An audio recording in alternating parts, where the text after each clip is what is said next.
नजर आ रही है। दिन के उच्चतम स्तर पर ही ये स्टॉक एट प्रेजेंट ट्रेड करता हुआ। कंपनी के नतीजे आए थे। नतीजों की अगर बात करें, रेवेन्यू के फ्रंट पर ऑलमोस्ट 5% के गेन्स देखने को मिले। कामकाजी मुनाफे में 37% तक का इजाफा था। मार्जिन्स 9% से करीब 13% तक बढ़ते हुए नजर आए। वहीं मुनाफे के फ्रंट पर भी 22% तक की बढ़ोतरी देखने को मिली। हालांकि on quarter on quarter basis volumes में कुछ कंसर्न्स थे। नतीजों पर विस्तार से बातचीत करने के लिए और कंपनी के आगे के आउटलुक को समझने के लिए हमारे साथ कंपनी के एमडी कमल किशोर चटवाल जी जुड़ गए हैं। आइए उनका स्वागत करते हैं। मिस्टर चटवाल, स्वागत है आपका ET नाउ स्वदेश पर। अपना समय देने के लिए शुक्रिया।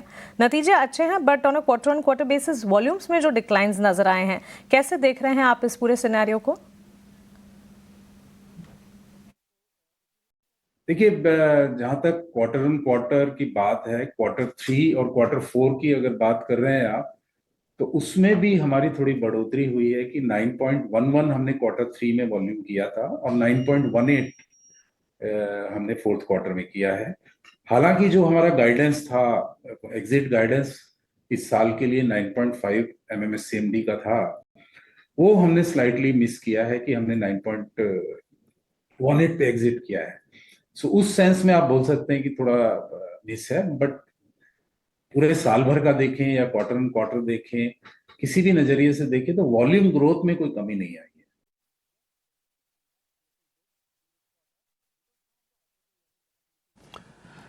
सर, एक चीज़ आपसे और पता करनी है। अगर मान लीजिए दिल्ली सरकार ईवी की ड्राफ्ट पॉलिसी को एक्सेप्ट कर लेती है, तो आपके वॉल्यूम पे कितना फर्क पड़ेगा? ये देखिए, जहां तक दिल्ली ईवी पॉलिसी की बात है, ऐसा कुछ ड्राफ्ट तो अभी नहीं आया था, बट जो मीडिया के हवाले से हमें समझ में आया कि ये 2 व्हीलर और 3 व्हीलर सेगमेंट के लिए है। और अगर आप वाहन का डेटा देखें तो दिल्ली में करीब करीब 97-98 लाख 2 व्हीलर व्हीकल हैं, जिसमें से करीब करीब 3300 के नंबर हैं CNG व्हीकल्स के। तो CNG 2 व्हीलर स्पेस में ऑलमोस्ट नेग्लिजिबल है। और 3 व्हीलर का जहां तक नंबर है, क्योंकि ये लाइसेंस्ड होते हैं, तो इसमें करीब करीब 1 लाख के लाइसेंस हैं जो CNG ऑटो के नंबर हैं। सो दोनों के अगर आप नंबर देखें, ऑटो और 2 व्हीलर के, तो आप देखेंगे कि 2 से 3% ही CNG के नंबर हैं। बाकी 2 व्हीलर मेजर स्पेस है जहां पे ये इसका इम्पैक्ट आएगा। हालांकि हमने दिल्ली गवर्नमेंट, ये मीडिया न्यूज के बाद हमने दिल्ली गवर्नमेंट को अपना सबमिशन भी दिया था कि ये CNG को सुप्रीम कोर्ट और गवर्नमेंट ऑफ इंडिया के डायरेक्शन के बाद इसको as a transition fuel, as a bridge fuel to cleaner fuel माना गया है। और इसको रिप्लेस करने के लिए लाया गया था पेट्रोल और डीजल को, और थर्मल प्लांट भी था दिल्ली में, वो सब को रिप्लेस करके गैस को ट्रांसपोर्टेशन और इंडस्ट्रियल सेगमेंट, कमर्शियल सेगमेंट में लाया गया था। तो इसकी एक अलग पहचान है हमारे हिसाब से कि ये सबसे कम पोल्यूटिंग फ्यूल है फॉसिल फ्यूल में से, तो इसको अलग रखा जाए।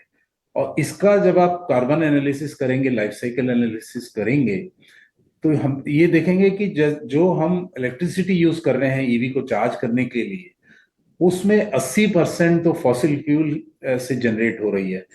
तो ये, और हमारी CNG भी 20 से 30% की हमें कार्बन में बेनिफिट दे रही है एज कंपेयर टू पेट्रोल और डीजल। डीजल के मुकाबले 30% कार्बन एमिशन कम है इसमें।